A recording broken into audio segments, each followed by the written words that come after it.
दोस्तों, इंडिया और Nepal Asian continent की दो ऐसी कंट्री हैं जिसके बारे में one of the peaceful boundary के साथ साथ ना सिर्फ फ्री ट्रेड एग्रीमेंट बल्कि आम जनता के मूवमेंट को भी बहुत हद तक आसान बनाया गया है, जहां पे वीजा फ्री मूवमेंट भी है। तो इन ऐसे अच्छे कंडीशन को अचानक से ऐसा क्या हुआ जो कि आज के डेट में दोनों ही कंट्री एक वर्स्ट फेज के अंदर पहुंच चुकी हैं।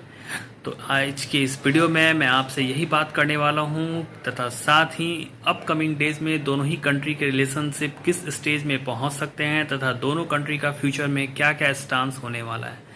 तो इन सब के बारे में बात करने से पहले मैं आपको बता दूं कि मैं अविनाश थर्ड आई के इस चैनल पे आपसे ना सिर्फ इंटरनेशनल बल्कि नेशनल न्यूज़ के अंदर भी कुछ ऐसी बड़ी खबरों के डिफरेंट सोर्सेज से डाटा को कलेक्ट करके असेंबल करके आपके सामने रखने वाला हूं, जिससे निश्चित रूप से आपका एक डिफरेंट व्यू पॉइंट भी तैयार होगा। तो आज के बारे में बात कर लूँ, आज के टॉपिक के बारे में। तो इंडिया और नेपाल के जो बॉर्डर डिस्प्यूट है ये कोई नया डिस्प्यूट नहीं है, ये बहुत पुराना डिस्प्यूट है, जिसके मद्देनज़र रखते हुए ही दोनों ही कंट्री ने 2014 में एक ग्रुप का निर्माण किया था जो कि बायलैटरल ग्रुप था, जिसका नाम India Nepal boundary working group के नाम से रखा गया था। इस ग्रुप के तहत दोनों ही कंट्री समय समय पर अपनी एक मीटिंग करती हैं जिसमें बाउंड्री डिसॉल्व करने का कोशिश होती। ये ग्रुप की मीटिंग के बारे में बता दूं तो अभी तक ये ग्रुप की मीटिंग 5 बार हो चुकी है, जिसमें से रिसेंट मीटिंग नवंबर 2019 में हुई थी। तो उसके बाद हमारे एस जयशंकर जो कि फॉरेन मिनिस्टर हैं, उन्होंने भी नेपाल का 2 दिन का दौरा भी किया था, जिसमें बहुत सारी दोनों ही कंट्री के बीच में नए डील भी हुए थे। तो आखिर अचानक से ऐसा क्या होना स्टार्ट हुआ जिससे दोनों ही कंट्री के बीच में रिलेशनशिप खराब होना के स्टेज पे पहुंच गए।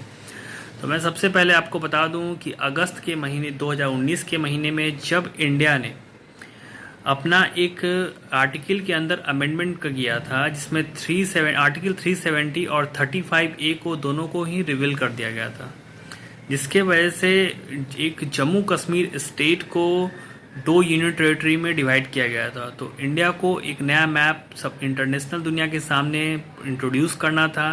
तो उसी के इंट्रोड्यूस होने के बाद नेपाल की तरफ से क्लेम आती है काला पानी के लैंड के एरिया के बारे में, जहाँ पे उन्होंने अपना एक छोटा सा विरोध दर्ज करवाया था, लेकिन इतना बड़ा कोई इशू वहाँ पर नहीं बना था। उसके बाद क्या देखा गया कि जैसे ही 2020 में इंडिया ने कैलाश मानसरोवर रोड लिंक को अपनी प्रोजेक्ट को कंप्लीट करके इनोग्रेट किया, वैसे ही नेपाल की तरफ से एक अल्ट्रा एग्रेशन मोड देखा गया। तो आखिर ऐसा क्या रीज़न था जब अचानक से नेपाल इस मोड में पहुंच गया। तो उसके लिए मैं आपको बताना चाहूँगा कि आप मई जून के महीने में 2019 में आप देखें, जब नेपाल के कम्युनिस्ट पार्टी के अंदर ऑलरेडी एक कॉन्फ्लिक्ट चल रहा था।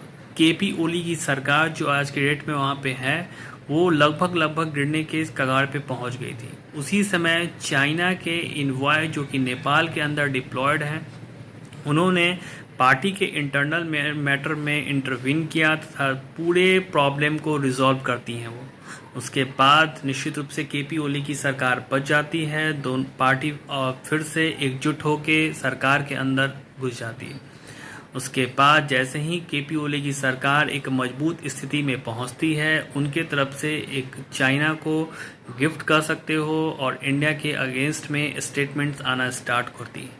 ये स्टेटमेंट इतने बड़े होते हैं जो निश्चित रूप से इंडिया और नेपाल के रिलेशनशिप को बहुत हद तक वायोलेट भी कर सकते हैं।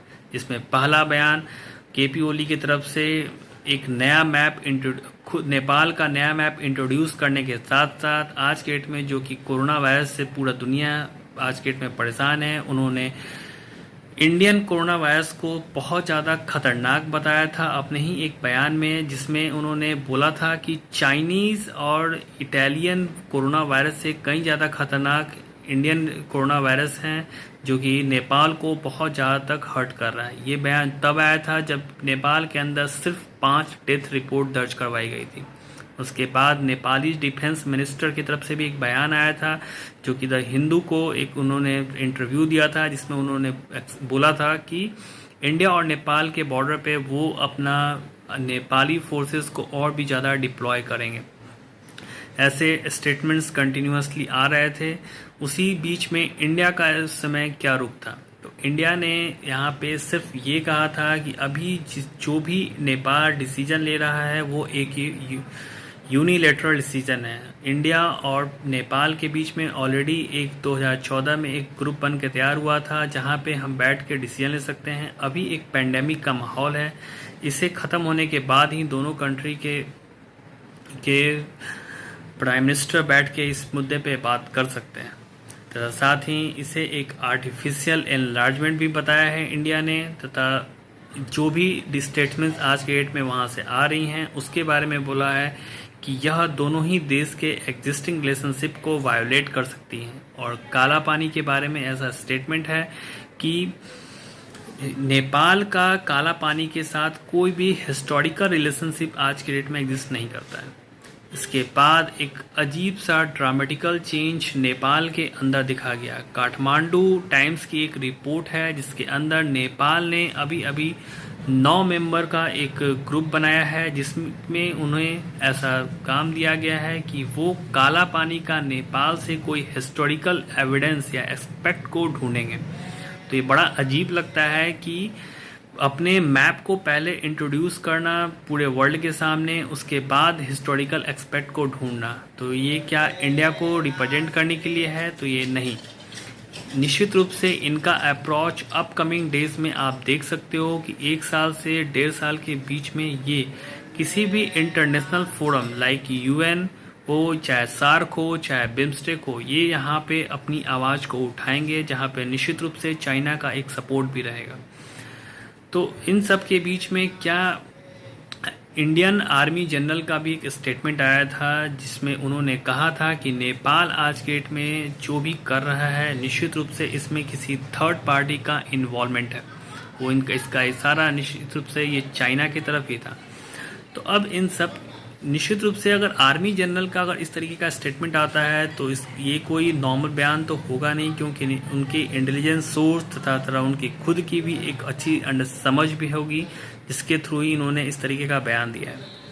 तो अब इन सब चीज़ों के बीच में इंडिया का स्टांस क्या हो सकता है अपकमिंग डेज में? तो इंडिया यहाँ पर मंगोलिया को सपोर्ट कर सकता है। तो अब आपके दिमाग में आ रहा होगा कि मंगोलिया कहाँ है? तो मंगोलिया जहाँ से कि आप मैप में देख रहे हैं, यह एक बफर कंट्री है जो कि रशिया और चाइना के बीच में एग्जिस्ट करता है। ये बहुत बड़ा लैंडलॉक कंट्री है, इसका कोई भी बाउंड्री समुद्र से टच नहीं करता है। इन मंगोलिया और चाइना के रिलेशनशिप आज से 3-4 साल पहले ही कुछ खराब हो गए थे, जिस समय मंगोलिया ने दलाई लामा को होस्ट किया था। आपको बता दूं कि दलाई लामा वही जो कि तिब्बत के से बिलोंग करते हैं और तिब्बत के ऊपर चाइना का इलीगल ऑक्यूपाइड किए हुए हैं। इसके बाद चाइना ने इसे रिटेलिएशन करते हुए कुछ महीनों के लिए ये पूरी बाउंड्री जो आप अभी देख रहे हो पिक्चर में, मंगोलिया और चाइना को एक तरीके से लॉक कर दिया था, जिससे मंगोलिया को बहुत परेशानियों को झेलना पड़ा था।